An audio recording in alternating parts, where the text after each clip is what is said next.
Hello my friends who are listening to Ebird Online. I hope everyone's doing well, and I hope you all had a relaxing weekend. I know I certainly did, but the moment I started watching 90 Day Fiancé this week, I was wound all the way back up. Why? Because I had to listen to the whining of Alina.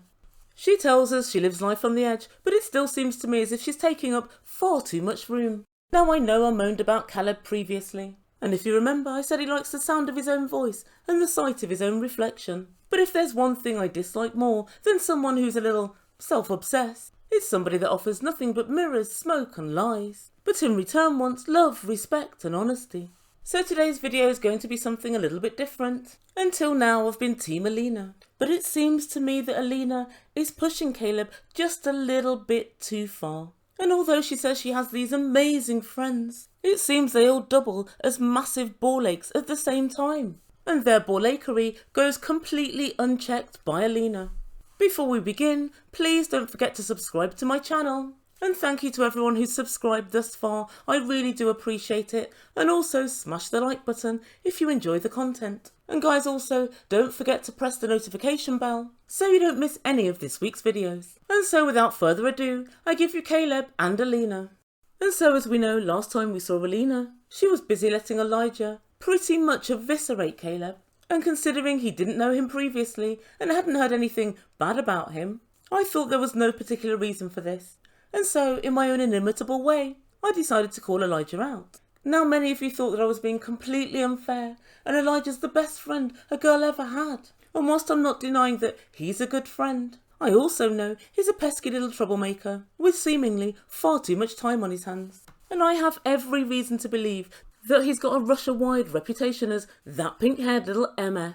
Something just tells me so. Elijah's been wandering around Russia with bright pink hair, and it's fair to say not everybody can carry off such bright colours, and Elijah's one of them. And thus far he's been a help and a hindrance in fairly equal measures, but last week and this week he's tipped it over the edge. Where did Alina find this chaos of a biatch? Oh yes, it seems like he's been residing in Alina's handbag. And there's a far too true saying, and it's birds of a feather flock together. So if Alina's got shady friends, isn't it about time we looked a bit closer at Alina? And so we're going to be looking at Alina's missteps during this 2-week vacation with Caleb. I'm asking today, is Alina too goddamn pushy? Let's see, shall we? And so the first time I think that I looked at Alina a little bit sideways was when she first arrived in Turkey. And she explained to us that Caleb had booked the hotel room, but he booked it on the 2nd floor. And he really had no thought for her disabilities or how she'd climb the stairs or even get into bed. And I kept a little bit quiet about it at the time, but I couldn't help but think, really that's the kind of thing that you just need to straight out say. If somebody else is booking a hotel room for you and you have disabilities and they have never met you before, I think it makes sense for you to say, let the hotel know that I'm disabled and try and get something on the 1st floor. And somebody on Twitter made a very good point, and that was, maybe Caleb thinks little people are all going to be like, Little Women of Atlanta or something like that, where they're shorter than the average person, but they don't really have any particular disabilities or disabilities in movement other than being short. But obviously Alina has problems walking long distances, climbing stairs, getting into bed, and I think she should have let him know her level of disability. But instead she just called him out to Elijah and basically on TV for being both thoughtless and inconsiderate. And now looking back on it, I see it was quite unfair. And as Alina made clear, she's travelled extensively before, and so she should really know a lot of the problems that are going to be inherent in her booking a hotel room or somebody booking a hotel room on her behalf. And so the next time Alina was a little bit pushy was the week before last. And it's the first time she and Caleb had some alone time and had a little make-out session.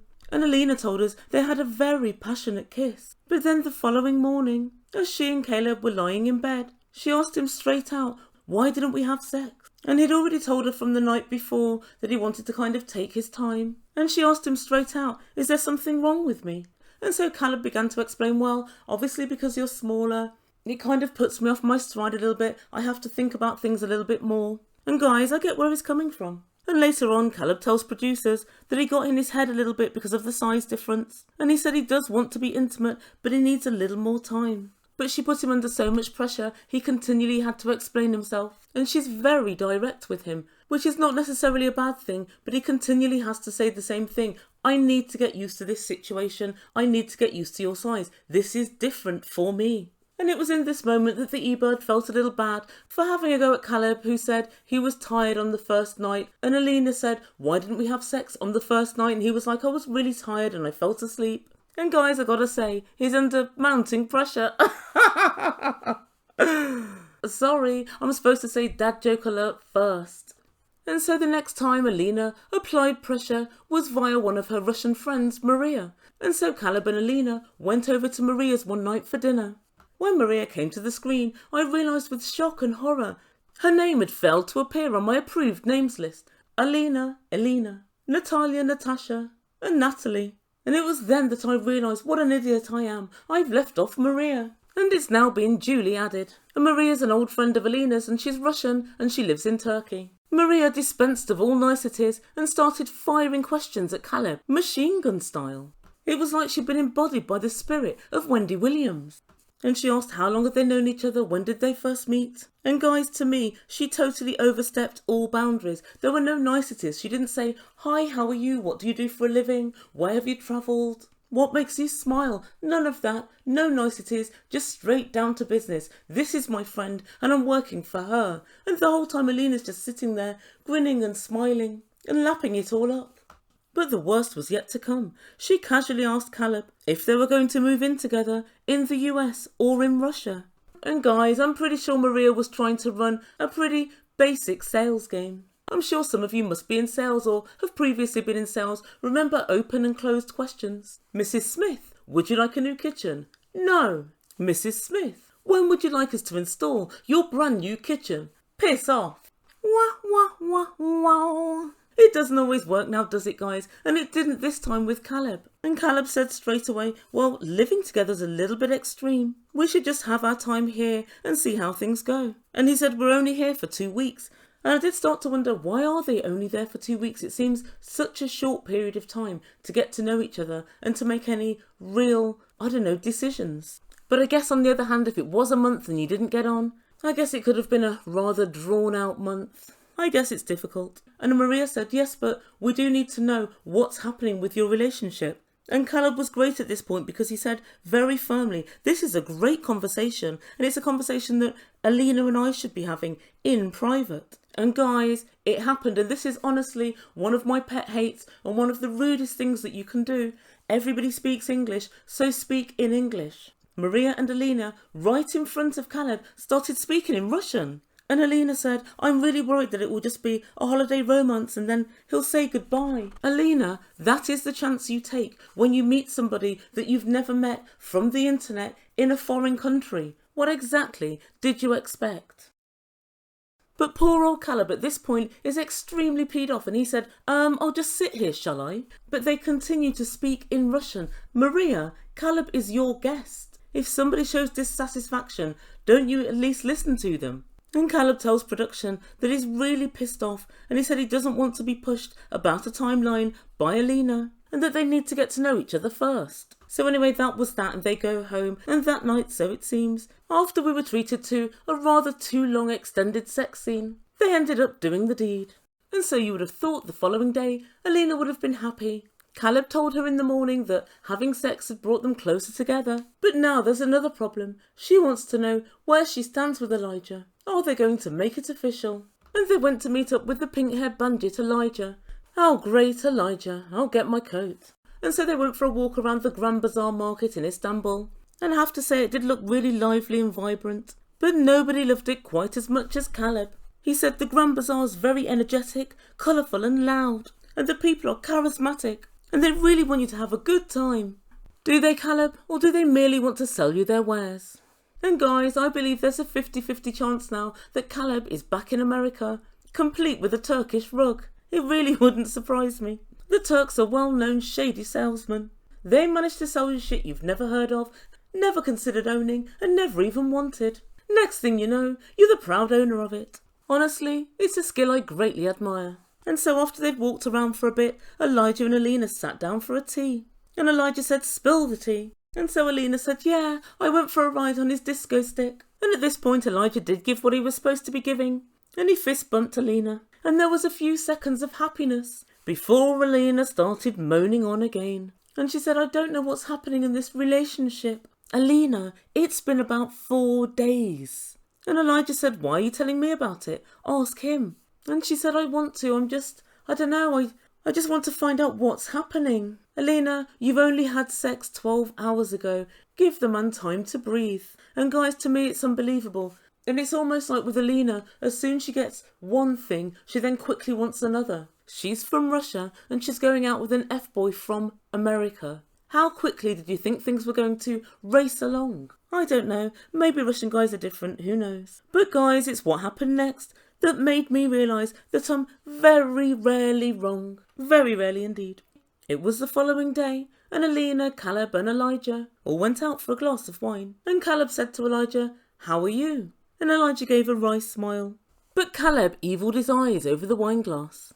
Guys, it turns out that Elijah walked in on Caleb and Alina having sex the night before. What? This guy literally knows no boundaries. I knew very well upon sight that Elijah was off key. I knew it. Honestly, I knew it. And Caleb looked him in the eye and said, it was really weird last night when I was having sex to look up and to see you standing there.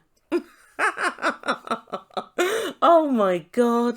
And then Elijah speaks to production and he said, well, Alina gave me the key. And so I opened the door. As you do. Who just opens the door? You knock on the door. Everybody knows that. And I saw a half-naked Caleb.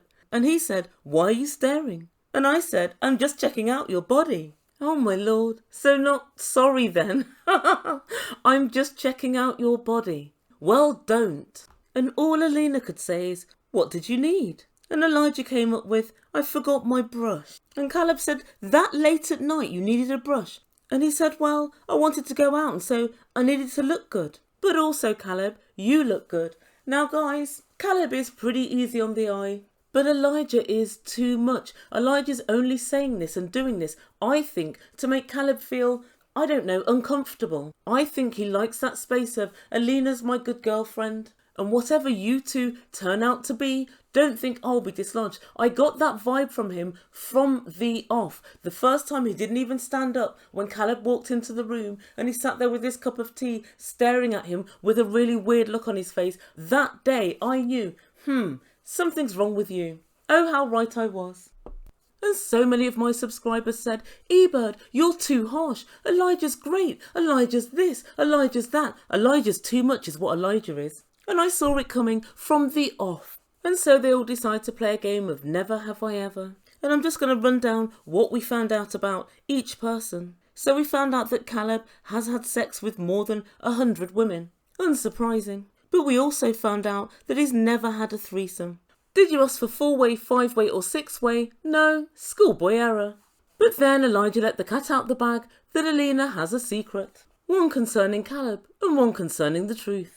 And guys, Alina looked as shifty as all hell and she said she'd tell him when they go back to the room. And obviously he looked a bit unhappy because he didn't know what it was. But then, inexplicably, and without any prompting whatsoever, Elijah said, so what stage of the relationship are you at now? And Caleb said for what seemed like the 50th time, I don't want to decide right now. We'll think about this at the end of the holiday. And Alina said, I'm tired of hearing that you don't know and I'm tired of all your indecision. You're about 36 hours from first sleeping with him, Alina. She's acting as if it's 3 weeks later. And her failure to say to Elijah, listen, don't talk about this now because I know from what was said last night at dinner that Caleb wants to talk to just me about it. And also her failure to say you were out of order just walking straight in when we were getting down to it tells me that she's happy with the whole scenario. These people are doing Alina's bidding. But Caleb hit right back and he said, there is no indecision. We have another week to get to know each other and I would like to use that time. And Alina said, you're always making excuses. And Caleb said, these are not excuses, especially since you're clearly hiding something from me. You're in no position to talk. And guys, I make Caleb right. Alina's literally getting pushier and pushier by the day. And so my final time that I think Alina was unnecessarily pushy was at the Great Confession. And so the couple are back in the hotel room. And Alina said, when I was first talking to you, I was still living with my ex-boyfriend. And I'm very sorry that I hid things from you, but I didn't want to mess things up. And Caleb said, well, we were talking, so whilst we were together, were you still with him? And she said, well, yeah, I was still seeing him, but then he was my ex afterwards. And guys, I'm unclear as to the nature of this relationship. I thought they were friends until they got to Turkey, and then they were going to see how it went. I didn't think they were supposedly seeing each other whilst they were online. I knew they were kind of talking, but I guess it kind of seems like Alina two-timed Caleb. And Caleb said, this reinforces the fact that we need to wait until we make commitments to each other. And Alina said, but I've known you for 13 years. And he said, yeah, but not in person. That doesn't make any difference. The 13 years that we've known each other didn't push you to be honest. And so that history does not have the same significance that you think it does. And Alina said, but I want to know where we stand in this relationship before I leave. And Caleb said, yes, and I've said that I will do,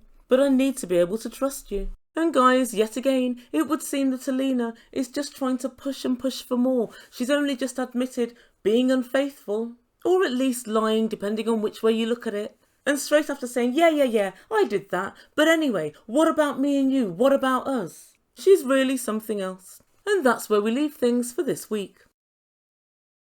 So yes guys, if you hadn't guessed, I'm rapidly going off Alina. I think she's massively pushy and she uses her friends to further her agenda. And I'm not quite sure what it is, but I think Alina's friends treat her like a little girl, kind of like her parents do, a fragile little child. As if she can't speak for herself. Alina's one of the most direct people we've ever had on 90 Day Fiancé, I think. And so why Elijah and Maria think they need to speak for her, I have no clue. And I honestly think they should butt out. This makes for a very pushy environment for Caleb to exist in. And what do we know about F-boys? Put them under any sort of pressure and poof, they're gone. Thus far she's moaned about 1. Caleb not booking the right kind of hotel room. She offered no help with this, but she saw fit to moan about it when it wasn't what she actually needed. And then 2, she moaned that he didn't kiss her or make out with her on the first night. And then when he did finally kiss her and make out with her, 3, she moaned they didn't have sex. And the moment they had sex, she started moaning about number 4, moving their relationship on at a rate of knots and wanting to know immediately where she stood with regard to the whole of her future. Now she can pretend if she wants, we've known each other for 13 years. But the fact of the matter is, just as Caleb said, we haven't known each other in the flesh, face to face, and really, that's what counts.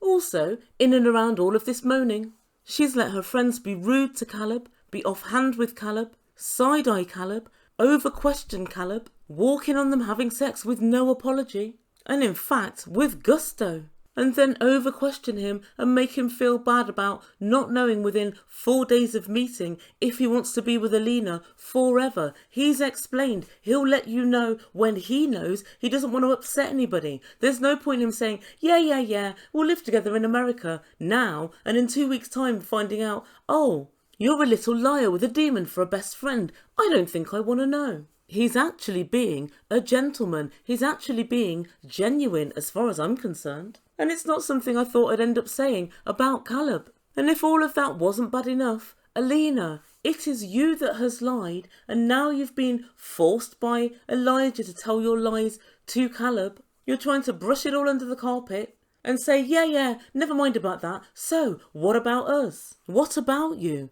You don't tell the truth. You're not a woman of your word. And not even just to Caleb. You obviously, in a sense, cheated on your ex-boyfriend as well. Guys, I really don't think Alina deserves any more than she currently has at the moment. So guys, let me know what you think as usual in comments down below. And I'll look forward to reading what you guys have got to say. What do you think to Elijah? Do you think he's a great friend? Or do you think he's a little bit of a shit stirrer? Don't get me wrong, he is good friends with Alina. But Caleb had it right.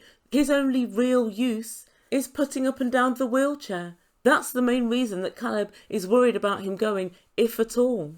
And what do you think about Alina? Should she keep her friends in check? Should she make sure that her friends are respectful to Caleb? I think that she should. But it doesn't seem as if that's very high on her list of priorities. So let me know what you think and I will get on with my next video. Guys, thank you so much for listening. Don't forget to subscribe to my channel. Hit it, press it, stroke it, caress it.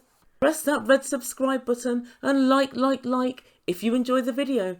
Thank you so much for listening. You've been listening to Ebird Online and I bid you good day.